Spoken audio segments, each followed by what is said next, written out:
Book 19. The champion arms for battle. As dawn rose up in her golden robe from ocean's tides, bringing light to immortal gods and mortal men, Thetis sped Hephaestus's gifts to the ships.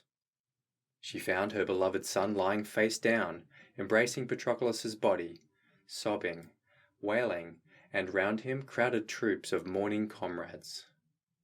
And the glistening goddess moved among them now, seized Achilles' hand and urged him, spoke his name. "My child, leave your friend to lie there dead. We must, though it breaks our hearts. The will of the gods has crushed him once for all. But here, Achilles, accept this glorious armour. Look, a gift from the god of fire, burnished bright, finer than any mortal's ever borne across his back." Urging, the goddess laid the armour down at Achilles' feet, and the gear clashed out in all its blazoned glory. A tremor ran through all the Myrmidon ranks. None dared to look straight at the glare, each fighter shrank away. Not Achilles. The more he gazed, the deeper his anger went, his eyes flashing under his eyelids, fierce as fire, exulting, holding the gods' shining gifts in his hands. And once he'd thrilled his heart with looking hard at the armour's well-wrought beauty, he turned to his mother, winged words flying. "Mother, armour sent by the god. You're right, only immortal gods could forge such work. No man on earth could ever bring it off. Now, by heaven, I'll arm and go to war. But all the while my blood runs cold with fear. Menoetius' fighting son. The carrion blowflies will settle into his wounds, gouged deep by the bronze. Worms will breed and seethe, defile the man's corpse. His life's ripped out, his flesh may rot to nothing." But glistening-footed Thetis reassured him. "Oh, my child, wipe these worries from your mind. I'll find a way to protect him from those swarms, the vicious flies that devour men who fall in battle. He could lie there dead till a year has run its course, and his flesh still stand firm, even fresher than now. So go, and call the Argive warriors to the muster. Renounce your rage at the proud commander Agamemnon, then arm for battle quickly. Don your fighting power." With that, she breathed in her son tremendous courage, then instilled in Patroclus's nostrils fresh ambrosia, blood-red nectar too, to make his flesh stand firm. But brilliant Achilles strode along the surf, crying his piercing cry, and roused Achaean warriors, even those who'd kept to the beached ships till now, the helmsmen who handled the heavy steering oars, and the stewards left on board to deal out rations. Even they trooped to the muster.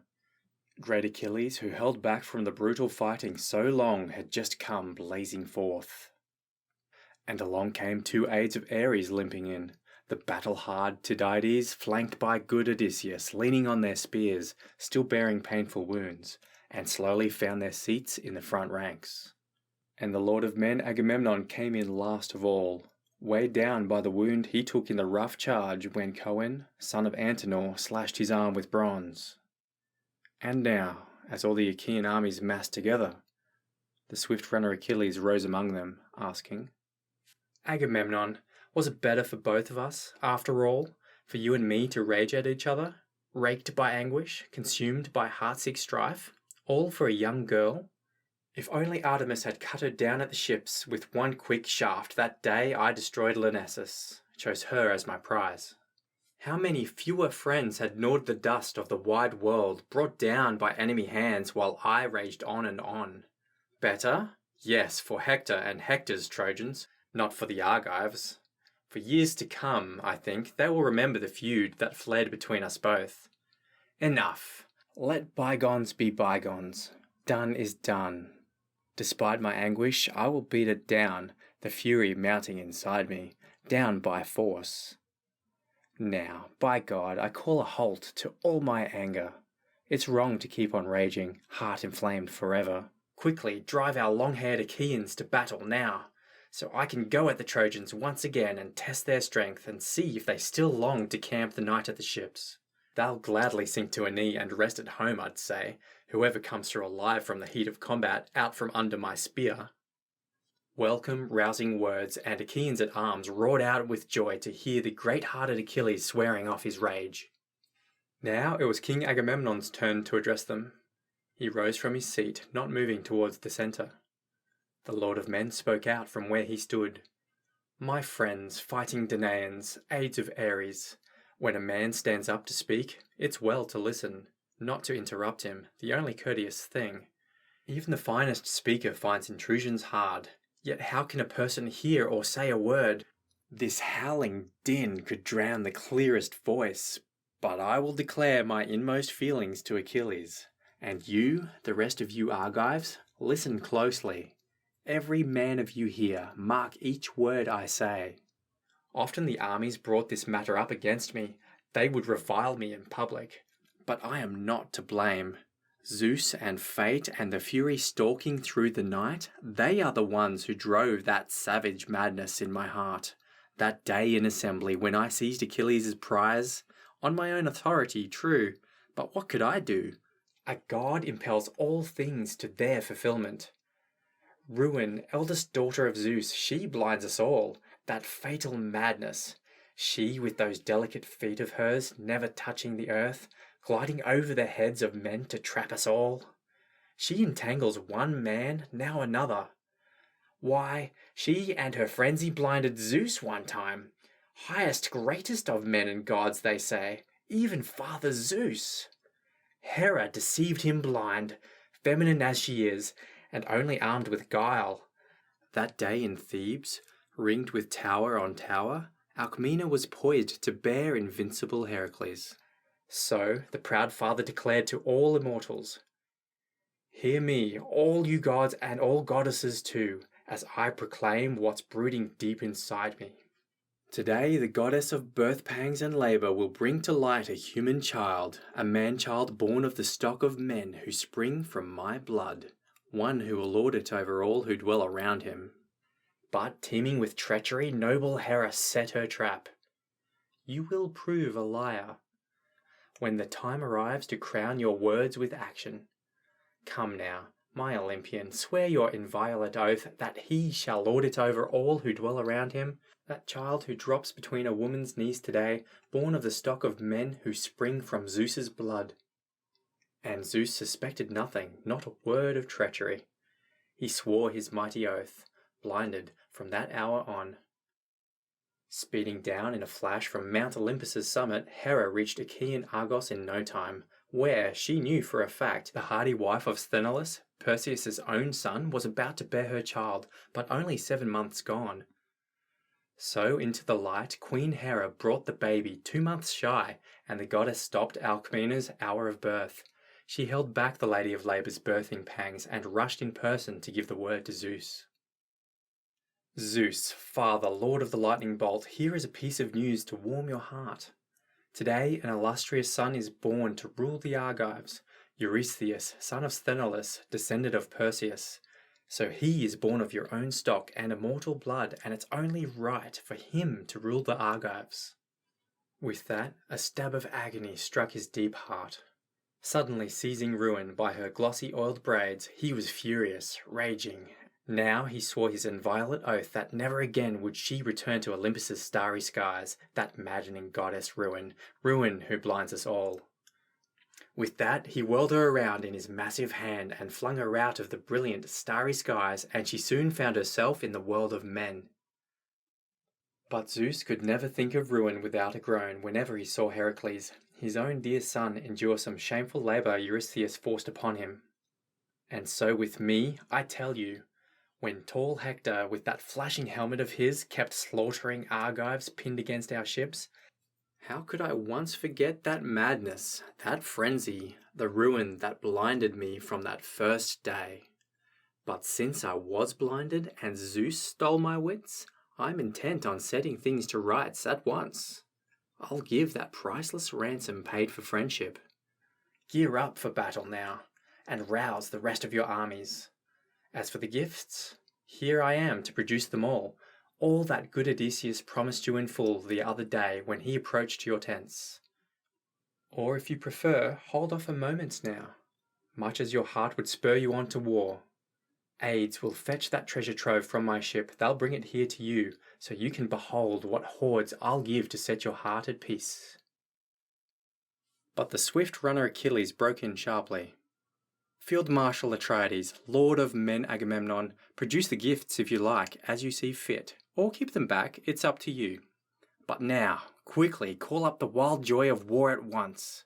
It's wrong to linger here with talk, wasting time. Our great work lies all before us, still to do. Just as you see Achilles charge the front once more, hurling his bronze spear, smashing Troy's battalions, so each of you remember to battle down your man. But Odysseus, fine at tactics, answered firmly, "Not so quickly, brave as you are, godlike Achilles. Achaea's troops are hungry. Don't drive them against Troy to fight the Trojans. It's no quick skirmish shaping once the massed formations of men begin to clash with a god-breathing fury in both sides at once. No, command them now to take their food and wine by the fast ships, a soldier's strength and nerve. No fighter can battle all day long, cut and thrust till the sun goes down, if he is starved for food.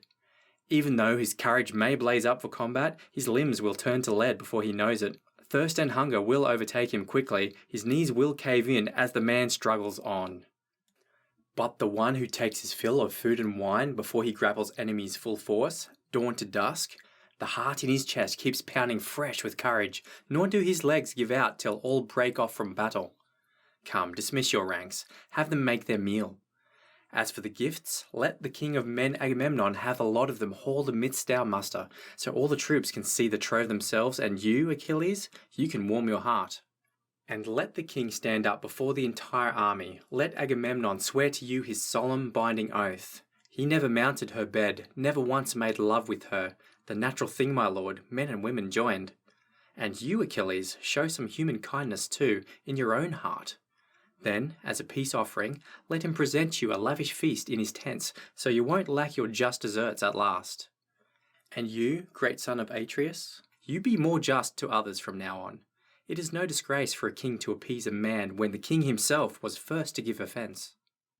The lord of men Agamemnon answered warmly, "Son of Laertes, I delight to hear your counsel. You have covered it all fairly, point by point. I'll gladly swear your oath. The spirit moves me now, nor will I break that oath in the eyes of any god. But let Achilles remain here, for the moment, much as his heart would race him into war.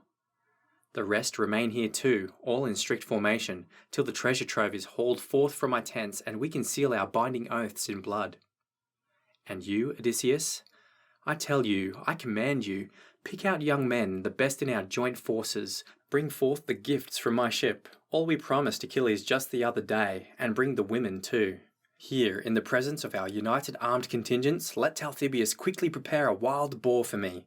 We must sacrifice to the sun and Father Zeus." But the swift runner Achilles interjected, "Field Marshal Atrides, lord of men Agamemnon, better busy yourself with that some other time, when a sudden lull in the fighting lets us rest, and the fury's not such fire inside my heart. Now our men are lying mauled on the field, all that Hector the son of Priam overwhelmed when Zeus was handing Hector his high glory. But you and Odysseus urge us to a banquet. By God, I'd drive our Argives into battle now, starving, famished, and only then, when the sun goes down, lay on a handsome feast, once we've avenged our shame. Before then, for me at least, neither food nor drink will travel down my throat. Not with my friend dead, there in my shelter, torn to shreds by the sharp bronze. His feet turned to the door, stretched out for burial, round him comrades mourning. You talk of food. I have no taste for food. What I really crave is slaughter and blood and the choking groans of men." But Odysseus, cool tactician, tried to calm him. "Achilles, son of Peleus, greatest of the Achaeans, greater than I, stronger with spears by no small edge. Yet I might just surpass you in seasoned judgment by quite a lot, since I have years on you and I know the world much better. So let your heart be swayed by what I say. Now, fighting men will sicken of battle quickly. The more dead husks the bronze strews on the ground, the sparser the harvest then, when Zeus Almighty tips his scales and the tide of battle turns. The great steward on high who rules our mortal wars. You want the men to grieve for the dead by starving? Impossible. Too many falling, day after day, battalions. When could we find a breathing space from fasting? No. We must steel our hearts, bury our dead with tears for the day they die, not one day more, And all those left alive, after the hateful carnage, remember food and drink, so all the more fiercely we can fight our enemies, non-stop, no mercy, durable as the bronze that wraps our bodies. Let no one hold back now, waiting further summons. These are your summons, pain and death to the man who skulks beside the ships. Now, all in a mass, drive hard against them, rousing battering war against these stallion-breaking Trojans. He led an escort formed of the brave old soldier Nestor's sons, Meges the son of Peleus, Meriones and Thoas, Lycomedes the son of Creon, Melanippus too.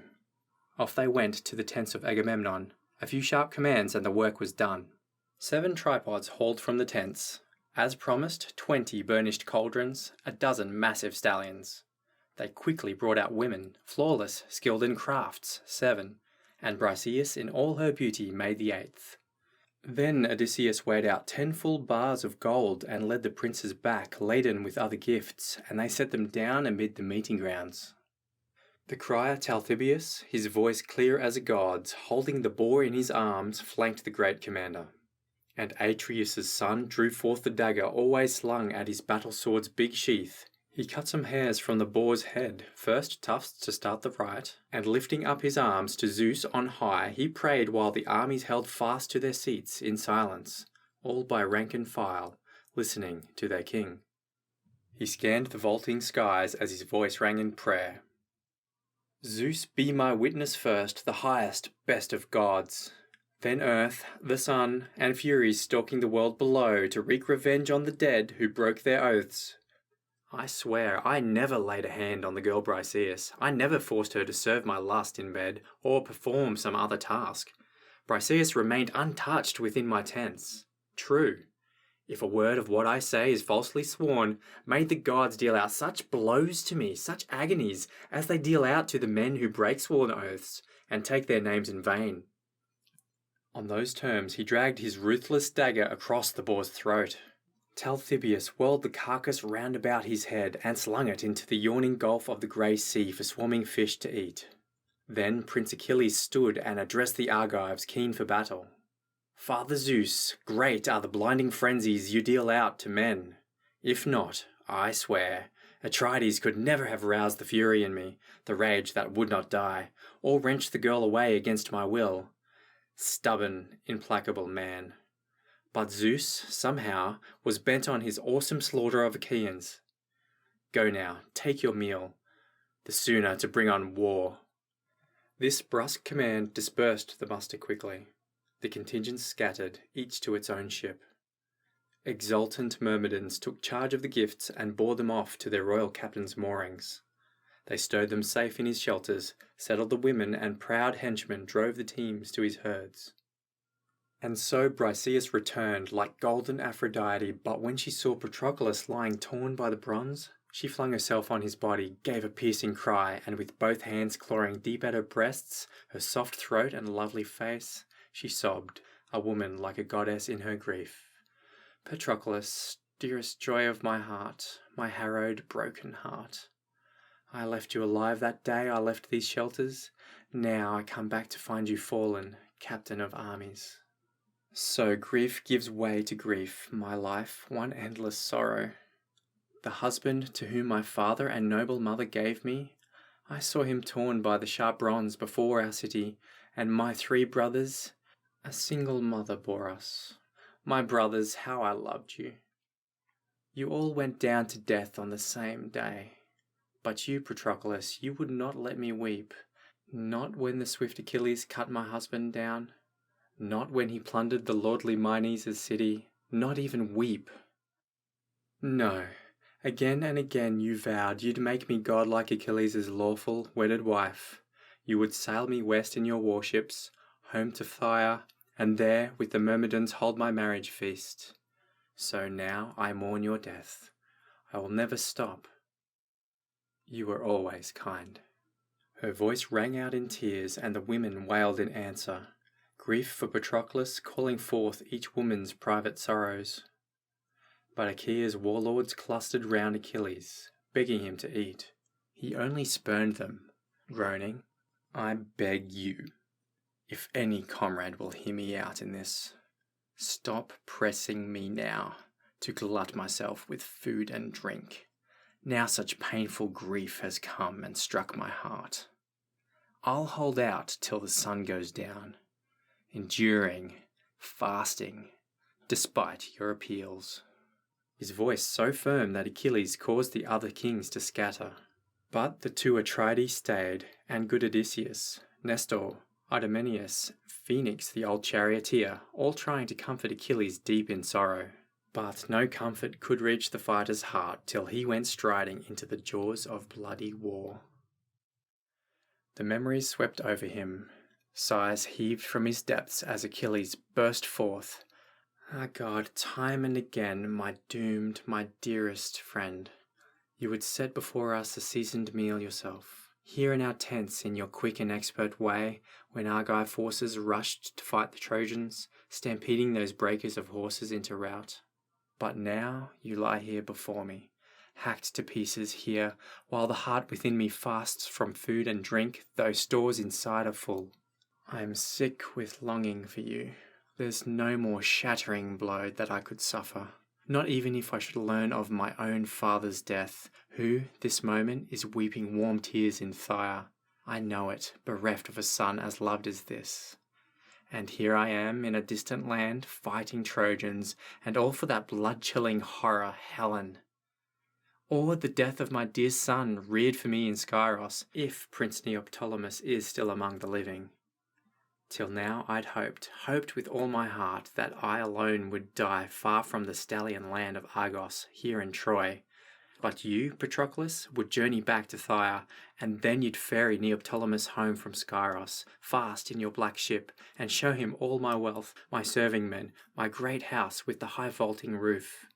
For father, I fear, if he's not dead and buried yet, just clings, perhaps, to his last breath of life, ground down now by the hateful siege of years, waiting day after day for painful news of me, until he learns his only son is dead. His voice rang out in tears, and the warlords mourned in answer, each remembering those he had left behind at home. Seeing their grief, the father, filled with pity, quickly turned to Athena with winging words. My child, have you abandoned him forever? Your favourite man of war, is it all lost now?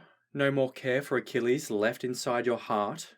There he huddles before his curving-beaked ships, racked with grief for his dear friend, while others scatter, settling down to their meal. He's fasting, never fed. Go, run and instill some nectar and sweet ambrosia deep within his chest. Stave off his hunger now. So he urged Athena, already poised for action. Down the sky she swooped through the clear bright air like a shrieking, sharp-winged hawk, and while Achaeans quickly armed throughout the encampment, she instilled some nectar and sweet ambrosia deep in Achilles' chest, so the stabbing pangs of hunger could not sap his knees. Then back to her mighty father's sturdy halls she went, as troops moved out, pouring out of the fast trim ships. Thick and fast as the snow comes swelling down from Zeus, frozen sharp when the north wind born in heaven blasts it on. So massed, so dense, the glistening burnished helmets shone, streaming out of the ships, and shields with jutting bosses, breastplates welded front and back, and the long ashen spears. The glory of armour lit the skies, and the whole earth laughed, rippling under the glitter of bronze, thunder resounding under trampling feet of armies. And in their midst the brilliant Achilles began to arm for battle. A sound of grinding came from the fighter's teeth. His eyes blazed forth in searing points of fire. Unbearable grief came surging through his heart, and now, bursting with rage against the men of Troy, he donned Hephaestus' gifts, magnificent armour the god of fire forged with all his labour. First he wrapped his legs with well-made greaves, fastened behind his heels with silver ankle clasps. Next, he strapped the breastplate round his chest. Then over his shoulder Achilles slung his sword, the fine bronze blade with its silver-studded hilt. Then hoisted the massive shield flashing far and wide like a full round moon, and gleaming bright as the light that reaches sailors out at sea. The flare of a watchfire burning strong in a lonely sheepfold up some mountain slope, when the gale winds hurl the crew that fights against them far over the fish-swarming sea, far from loved ones. So the gleam from Achilles' well-wrought blazoned shield shot up and hit the skies. Then lifting his rugged helmet, he set it down on his brows, and the horsehair crest shone like a star, and the waving golden plumes shook that Hephaestus drove in bristling thick along its ridge. And brilliant Achilles tested himself in all his gear. Achilles spun on his heels to see if it fitted tightly, see if his shining limbs ran free within it. Yes, and it felt like buoyant wings lifting the great captain. And then, last, Achilles drew his father's spear from its socket stand, weighted, heavy, tough. No other Achaean fighter could heft that shaft. Only Achilles had the skill to wield it well. Pelian ash it was, a gift to his father Peleus, presented by Chiron once, hewn on Pelian's crest to be the death of heroes. Now the war team. Alcimus and Automedon worked to yoke them quickly. They cinched the supple breast straps round their chests, and driving the bridle irons home between their jaws, pulled the reins back taut to the bolted chariot. Seizing a glinting whip, his fist on the hand grip, Automedon leapt aboard behind the team, and behind him Achilles struck his stance, helmed for battle now. Glittering in his armour like the sun astride the skies, his ringing, daunting voice commanding his father's horses. Roan, Beauty, and Charger, illustrious foals of Lightfoot, try hard, do better this time. Bring your charioteer back home alive to his waiting Argive comrades once we're through with the fighting. Don't leave Achilles there on the battlefield as you left Patroclus dead. And Roan Beauty the horse with flashing hoofs spoke up from under the yoke, bowing his head low so his full mane came streaming down the yoke pads, down along the yoke to sweep the ground. The white-armed goddess Hera gave him voice. Yes, we will save your life, this time too, Master, mighty Achilles. But the day of death already hovers near, and we are not to blame, but a great God is, and the strong force of fate. Not through our want of speed or any lack of care did the Trojans strip the armour off Patroclus's back. It was all that matchless god, sleek-haired Leto's son. He killed him among the champions and handed Hector glory. Our team could race with the rush of the west wind, the strongest, swiftest blast on earth, men say. Still, you are doomed to die by force, Achilles, cut down by a deathless god and mortal man. He said no more. The Furies struck him dumb, but the fiery runner Achilles burst out in anger. Why, Roan Beauty? Why prophesy my doom? Don't waste your breath. I know, well I know, I am destined to die here, far from my dear father, far from mother. But all the same, I will never stop till I drive the Trojans to their bloody fill of war. A high, stabbing cry, and out in the front ranks he drove his plunging stallions.